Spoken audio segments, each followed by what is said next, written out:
Watch this video, and I'll be right back. Fox 10 identified as a masked man with a gun at a high school protest against ICE in Chandler. Chandler PD says the Phoenix police sergeant was hoping that students would assault him so they would be arrested. No one's touching you. I have video. The man with his face fully covered, wearing a shirt that says Trump 2024, We Took America Back, has been identified as Phoenix Police Sergeant Dustin Mullen. Cell phone video shows student protesters following Mullen on January 30th. The Chandler police report says some teens thought he was an ICE agent.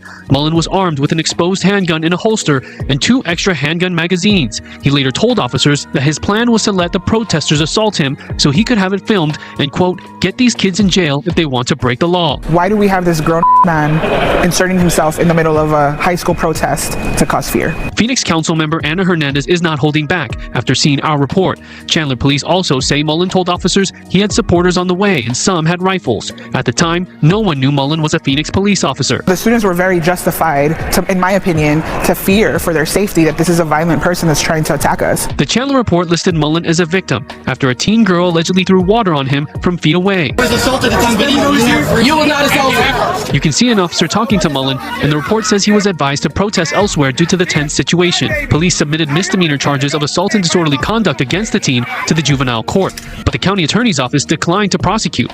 Now Mullen is being investigated by the Professional Standards Bureau and remains employed. Hernandez tells me she spoke with Phoenix Police Chief Matt Giordano this morning. I was very clear with the chief that because this is a sergeant that works in one of the precincts that oversees my district, I have a lot of concerns with this officer working the streets in my community. She wants to see discipline and accountability from the department. We take this seriously. This is not acceptable, and we cannot see this happen again. When the investigation does wrap up, Councilwoman Hernandez says she and Mayor Kate Gallego will be briefed by Chief Giordano. We also checked the city's employee compensation records for 2025. Dustin Mullen ranked in the top 10 for highest earners, making a little more than $336,000. And as we reported last night, a Chandler City Councilman says he wants Mullen to be fired. I'm Fox 10 investigator Justin Lum. They did the exact same thing during the BLM protests. They send people into the protest to agitate and escalate until somebody reacts so that they can arrest them and give them a record. This is the same playbook that they continuously do. They send their little minions in there. And I personally do not believe that the police chief didn't know. I feel like he knew. He knew. But anywho, same playbook.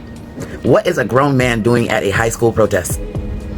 And there were police officers there. So why was he there in a mask? Since when do police officers wear masks? I thought that was just an ICE thing. Anywho, hope he gets fired. Said what I said. And then on top of that, $300,000 a year that man makes. And he was willing to risk it all. Risk it all. $300,000 for a police officer? That's wild.